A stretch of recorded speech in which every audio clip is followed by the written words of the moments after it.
Around the world, numerous wars and conflicts are destroying the day-to-day lives of many civilians. And one blog has gone to try to unite what pulls us all together in these hard times. What is that force? Well, it's food. Food Under Fire is a blog dedicated to the proposition that amazing food can be found on the road, even in the farthest flung, craziest corners of the world. We sat down with the creator of Food Under Fire, that's Erin Lyall, to ask her how she came up with this idea for a blog. Well, I've been long obsessed with food, obviously. And I moved to London 12 years ago for CBS and started covering conflicts once I moved here. And one of the first conflicts I went to was in Ukraine. It was 2014 and the revolution was happening in the Maidan. And what was amazing about it was it was freezing outside. All these people were out there kitted out in colanders on their head and mattresses as sort of shields.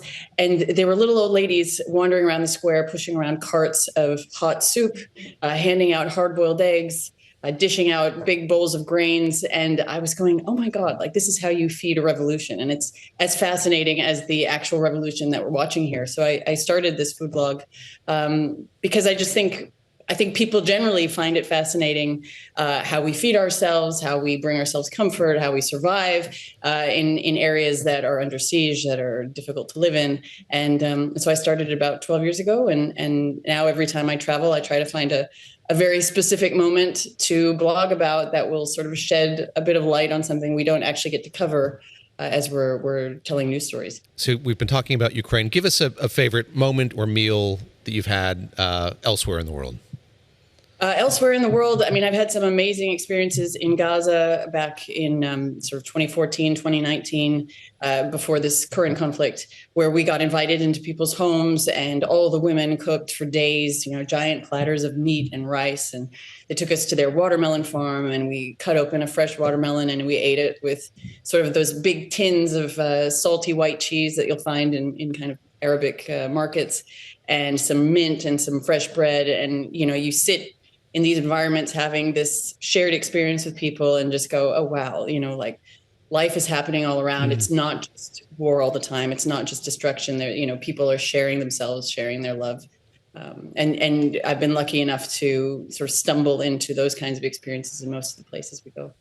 Do you find that some of the poorest, most destitute places, they're the most generous with what they do have to offer? I'm always surprised by when you go to really wealthy countries, that's not the case. And when you go to places where you think people are just surviving day to day, they're almost always the first ones to invite you into their homes.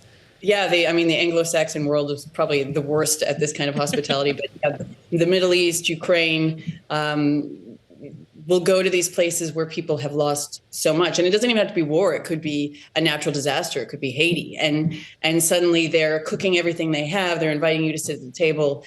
And they're giving everything they have, even if it's not a lot. And it's such a privilege to get to experience those kind of moments. And when I was in Ukraine, when the city of Kherson was liberated from Russian occupation, and we were trying to get into the city, we got as far as the city limits, and then they wouldn't let us in. And it was too far to drive back. So I just stopped this old man in the street and said, is there a guest house in this village that we can stay at? And he said, well, you're staying at my house, obviously. We have food, we have blankets, and we have lady wine for you. What is lady wine? I'm sold at wine, but what is lady wine? And he's like, well, it's slightly softer for the ladies, so it's, not too hard for you.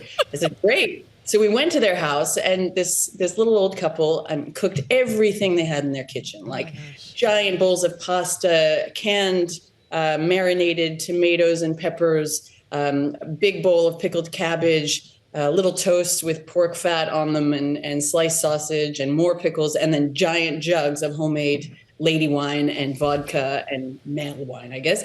And it was just, it was such an experience because, also for them to be able to host people after, 6 months of occupation, to be able to unload the trauma that they had lived through and have this captive audience sharing the moment with them and sharing the joy. And it was one of the highlights of my life, not to mention my work, You've been doing this for more than a decade, and I'm curious what you've learned about your readers. Who's coming to you? What kind of interactions have you had with folks who are reading your updates and your dispatches on your blog?